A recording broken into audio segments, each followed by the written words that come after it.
ya.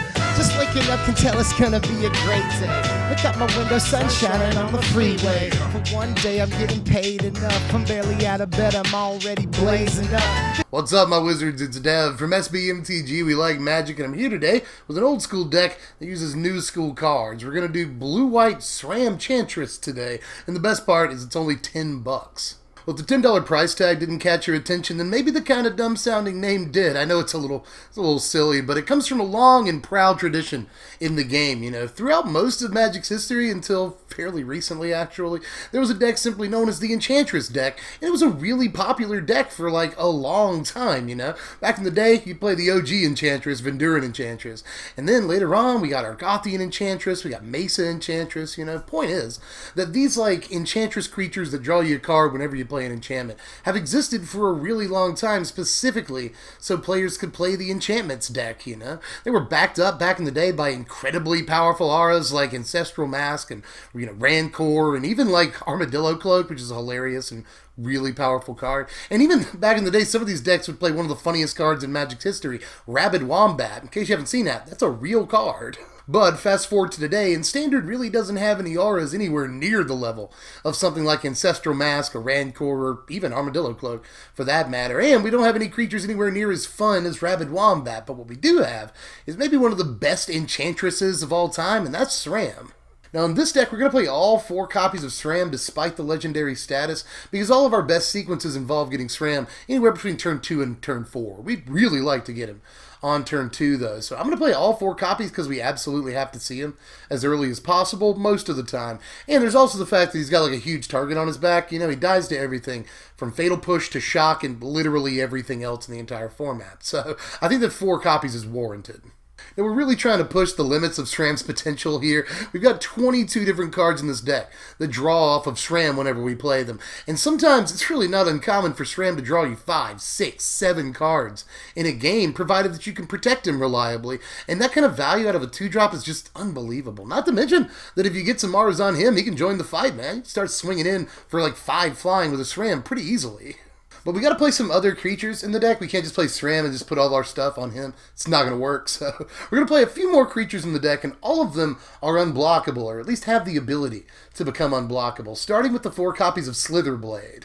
That's right, Slitherblade. You know, even with just like 1 aura or 1 equipment on him, you can start swinging in for 2 every turn, and that damage actually adds up really quick, and a turn 1 Slitherblade can do a bunch of damage before it's all over. And honestly, I kind of feel like if they burn a removal spell on a Slitherblade, that's a removal spell they're not using on a Sram or one of our other creatures. So, like, if the floor on the creature is that he just dies to removal, that's kind of okay, because at least he's drawing aggro off of Sram. We're also going to play 4 copies of Riversneaked in the deck, even with no other Merfolk. I just like that it's a 2-mana unblockable creature, and if we get, like, an aura and an equipment on it, suddenly we're swinging in, like, 4 unblockable every turn. I really don't have much else to say about it, honestly. You know, it's unblockable. It's mostly what I care about, and that's it, you know? Again, thing does a lot of damage for you over a game if you just get, like, 1 aura and 1 equipment on it.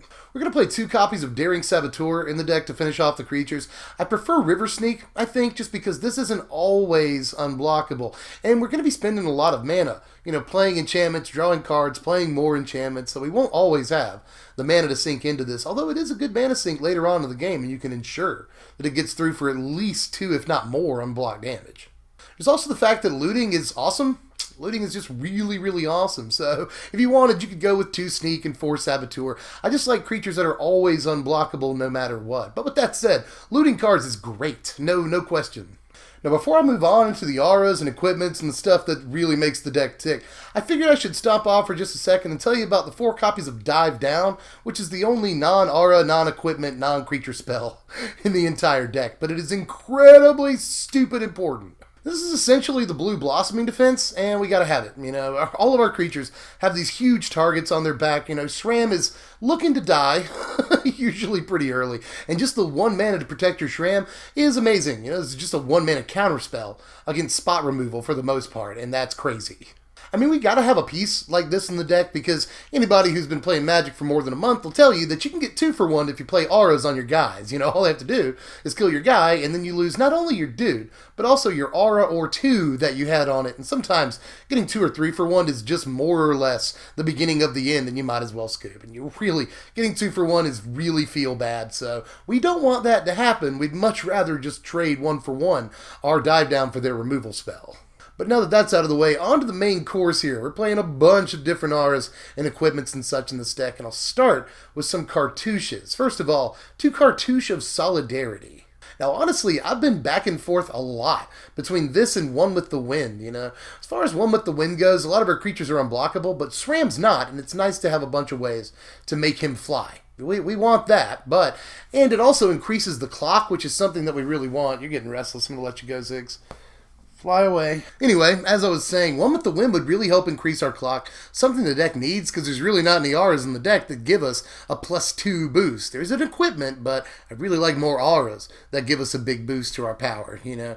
That would be nice, but overall, I just think that Solidarity is a little bit better for a couple of reasons. First of all, with the Sram out, it's just 1 mana to draw a card. You want that. 1 mana to draw a card is really good because it allows you to, in turn, play whatever card you draw more easily because you'll more likely have the mana for it.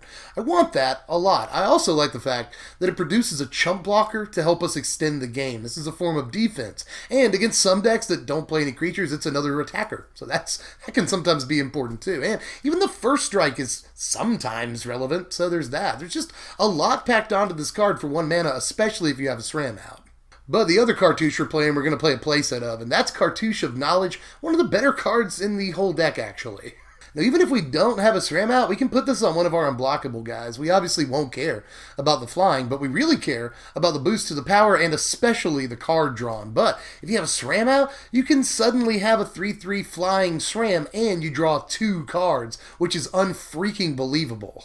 This is even sometimes semi-relevant with Daring Saboteur, you know, give it another form of unblockability, increase your likelihood of looting cards, and get in for at least 3 flying every turn without ever having to actually activate Saboteur. And if they do play a flyer, you can just start activating Saboteur and getting it unblocked. So I like this with Saboteur too, you know, just the fact that it draws us a card is crazy. And if we have a Sram drawing 2 cards for 2 mana and getting a boost and a keyword ability, like that's all the value in the world for a 2 mana investment. But here's a fun one. We're going to play 3 copies of Conviction, which you may have to read. I would not be surprised if you've completely forgotten what the heck this is. Now, 2 mana +1/+3 actually isn't terrible, but it's the ability to return Conviction to our hand and play it over and over again with a Sram in play that makes me really attracted to this card. You know, this is a great mana sink, excellent way to use your mana in the mid and late game to draw a bunch of cards. You know, if you've got a Sram out, this combo can draw you 5-6 cards over the course of just a couple of turns. Not only that, but Conviction is one of those rare auras that mitigates our chances of being 2 for 1. You know, I've already said that getting 2 for 1 is kind of horrible. You know, we always want to avoid that, and it's kind of really easy to put ourselves in that situation in an auras deck. But with Conviction, if they spot remove our dude, just no harm, no foul. We got open mana, pop the Conviction back to our hand, and we don't get 2 for 1. Now, I'm just going to play 1 Silver Bullet copy of Saving Grace in the deck, and I know it's a pretty exciting inclusion. A lot of people really like Saving Grace. It's got a fan base, for whatever reason, you know, but it is a little bit narrow, a little bit situational. I think I just want the 1 copy, although the ceiling on this is kind of high. Especially when you've got cards like Conviction and Dive Down in the deck. You know, if you're playing Saving Grace on a creature that already has a Conviction on it, well, that's at least a +6 boost to its toughness. So something like that can sometimes allow it to absorb the combat damage that 2 other creatures would have taken and still stay alive. Those are blowouts, especially if you have a Sram in play and you draw a card off of this play. So it can lead to sort of blowouty situations. But at the same time, you know, it doesn't give the creature any sort of power boost, which would be really, really nice. Again, it is very situational. It's sort of copy 4.5 of Dive Down for all intents and purposes, but it's still, I think, very much worth playing. And it's sort of a functional counterspell against a lot of red removal, so there's that too. And to finish off the auras, we're going to play 4 copies of Desert's Hold in the deck. I tried a lot in this slot. I tried Captured by the Consulate, but I really wanted to shut down stuff like Hazaret and Scarab God from using their activated abilities. And honestly, when you compare it to things like Captured by the Consulate, this costs 1 less mana, which sometimes makes a huge difference. Bottom line, I just think we need some removal, and this is probably the best aura-based removal that we can play, and we are playing a number of deserts, so sometimes we'll get that 3 life, which can actually be kind of really important against aggro. But we'll finish off the deck with our 8 equipments here. I think equipments are even more important to play with Sram than auras are. This is another thing that mitigates our chance of getting blown out and getting 2 for 1, you know. The cool thing about equipments is that if they spot remove your dude that's equipped, you still get to keep your equipment. That's really, really important. And they don't tax our mana. That's kind of important in this deck. We're playing like the most budget of mana bases. So without further ado, let me go ahead and introduce you to 4 copies of Prying Blade to start things off. There is so much good about Prying Blade. This thing only costs 1 mana and can come down on turn 1 no matter what land you got. On turn 1, unless it's a tap land, that sometimes happens, but still, this will come down on turn 1, regardless of whether you have an untapped blue or white source, which is really important. And it pays for itself in some games, you know? Pays for itself and its equip cost, and sometimes it'll even start netting mana for you. All that, and it gives you a power boost. Like, there's just, Prying Blade is actually kind of super awesome, and drawing a card for just 1 mana is pretty sweet, too. But we're going to play 4 copies of an even funkier equipment out of Ixalan, and that's Dowsing Dagger. We're going to play a whole playset here. Now, we've got a bunch of unblockable creatures in the deck, so that's awesome with Dowsing Dagger. First of all, Dowsing Dagger gives a +2/+1 boost, which is actually really good. Even with like a slitherblade, you'll be getting through, you know? You don't even have to flip this if you don't necessarily want to. But once you do transform them, you get 3 extra mana every turn of whatever color you want, bub. That's freaking nutso, you know. Playing Prying Blade and Dowsing Dagger really allows us to push the land count to dangerously low levels, which is really awesome. And, by the way, these form a really good engine with Sram. You know, you got to Sram out, you play an enchantment, you draw a card, you play an enchantment, draw a card. At that point, you're out of mana. But with Lost Veil out, you know, and even a couple of treasures from Prying Blade, that allows you to have plenty of mana to keep playing enchantments and continue drawing cards. Now here's our lands right here. We're playing 20 of them, but again, we're drawing a butt ton of cards in a game if we can help it, and we've got a bunch of equipment that provides mana for us. So I think we can get away with 20 mana pretty easily, and it hasn't been a problem for me so far. We are playing 7 deserts. I'd really like to up that to 11 somehow, but I'm really not seeing it. You know, if you had more money to throw into this deck, you could always put in like glacial fortresses, irrigated farmlands, and that might free up some room.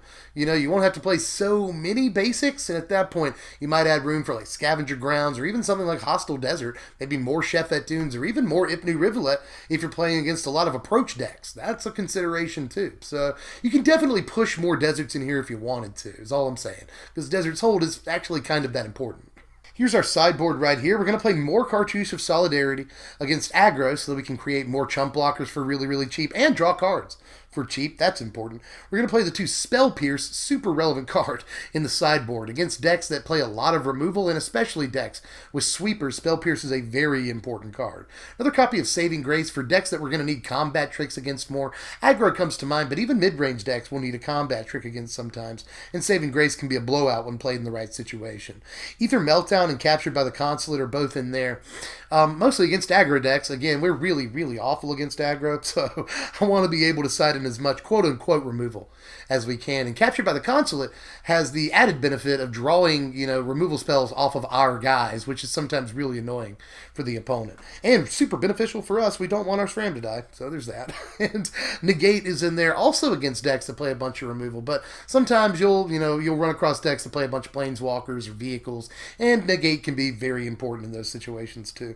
And then River's Rebuke is mostly in there against the tokens matchup that you'll occasionally come across, but honestly, against decks that you think the game's going to go long against anyway, especially stuff like energy decks, you know, you're going to get to a River's Rebuke, especially if you can flip into a Lost Veil from a Dowsing Dagger. It's very easy to get to a River's Rebuke, and I have considered this for the main deck because it is super easy to just return all their stuff, reset their board, buy yourself a few turns, and use those few turns to get in with your unblockable guys and deal that last few damage. So I really like River's Rebuke. I just don't know if I'd take anything out of the main deck for it.